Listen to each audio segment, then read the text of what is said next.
Godina Harargee lixaa aanaa mi'eessoo fi gumbii bordoddeetti gareen gorsitoota walabaa hundaa'u qajeelchi poolisii godinichaa beekse. Bal'ina oduu kanaaf Araarsoo Mahammad. Godina Harargee lixaa aanaa mi'eessootti gareen gorsituu walabaa miseensota 20 of keessaa qabu gandoota aanichaa hunda keessaa walitti dhufuun bakka horeen maaneejmentii qajeelcha poolisii godina Harargee lixaa fi bulchaan aanichaa obbo Muhammad Abdurrahman akkasumas qaamoleen garaagaraa argamanitti sadarkaa aanaatti kan hundaa'an yoo ta'u, gareen kunis qaamolee nageenyaa jiran waliin ta'uun nageenya aanichaa itti fufsiisuuf kan barbaachisan ta'uu hoogganaan waajjira poolisii aanaa mi'eessoo Inspektar Ittaanaa Ahmadiin Kadirii fi bulchaan aanichaa obbo Muhammad Abdurrahman ibsaniiru.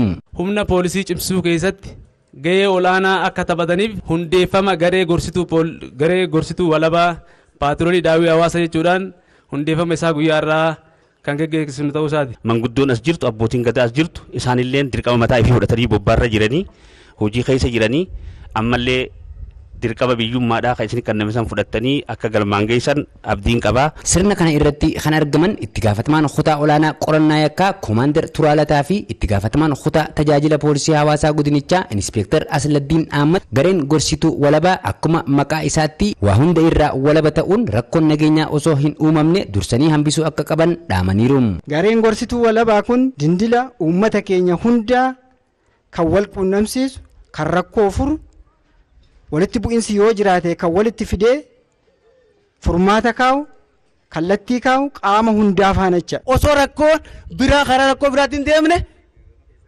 daftee qaama rakkoo san hambisuu danda'uuf wal qunnamtee rakkoo san hambisuu danda'uu qabda jechuudha. Bifuma wal fakkaatuun godinuma kana aanaa gumbii bordoddee maayibaasii horaatti paatrooliin daawwii sakatta'iinsa nageenya hawaasaa fi gaachena sirnaaf sirni eebbaa fi beekamtii kan gaggeeffame yoo ta'u, garee kanaa fi qaamolee nageenya walitti hidhuun nageenya aanichaa mirkaneessuuf kan qophaa'an ta'uu hoogganaan waajjira poolisii aanaa gumbii bordoddee Inspektar Yirgaa Birruu himaniiru.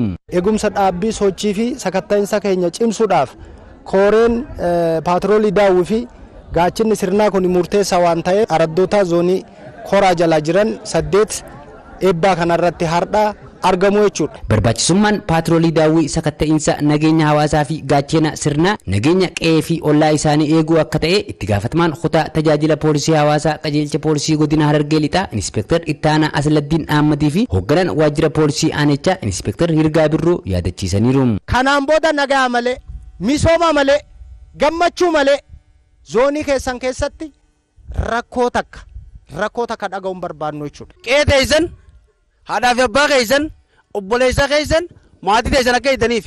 Ijaarsa kanaan dura taasifamee tureen uummanni qindaa'ee diina qolachuu fi nageenya isaa akka eegu taasisuun bu'aa gaariin argameera kan jedhan itti gaafatamaan kutaa ittisa yakkaa Inspektar Ittaanaa Addunyaa Damee fi Inspektar Yirgaa Birruu horeelee kana cimsuu fi ijaaruun cimee kan itti fufu ta'uu himan. Ijaarsa yeroo garaagaraa godhameen amma jijjiiramatu jira jechuudha. Keessattuu sirni gaachanaa odeeffannoo sochii diinas gaafa argu gandoonni tokko amma hanga sadarkaa itti iyyanii kan meeshaa qabus kan ofirraa ari'uu gahee jira waan ta'eef jijjiirama guddaatu naannoo kanaan dhufaa jira. Walitti qabnee timii fi gaantaan ijaarree erga hojii kanarra bobbaasne booda diinaa asiin qaxxaamuruu yaalaa ture ofirraa dhowwuun danda'amee jira. Miseensonni garee kanaa dubbifne tokkos nageenyi qaama kamiifuu barbaachisaa ta'uu himuun qindoominaan kan hojjetan ta'uu dubbataniiru. Akkuma duraan wal ijaarree jirru sanitti nagaa keenya hawaasa gaxaanaa hunda waliin lafaa kaanee eeggatu qabna. Nageenyi namayyuu barbaachisa. Nu barbaachisa. Keessaafuu eenyu barbaachisa jennaan dubartii barbaachisa. Nageenyi dhaabbatan qabu. Itti fufaadha.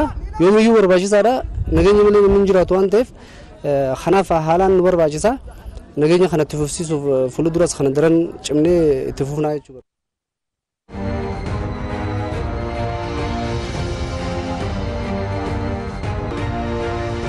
Egaan kabajamtoota daawwattoota keenya oduu warraaf qindeeffannee xumurreerra qophiilee keenya fan waliin turtii gaarii.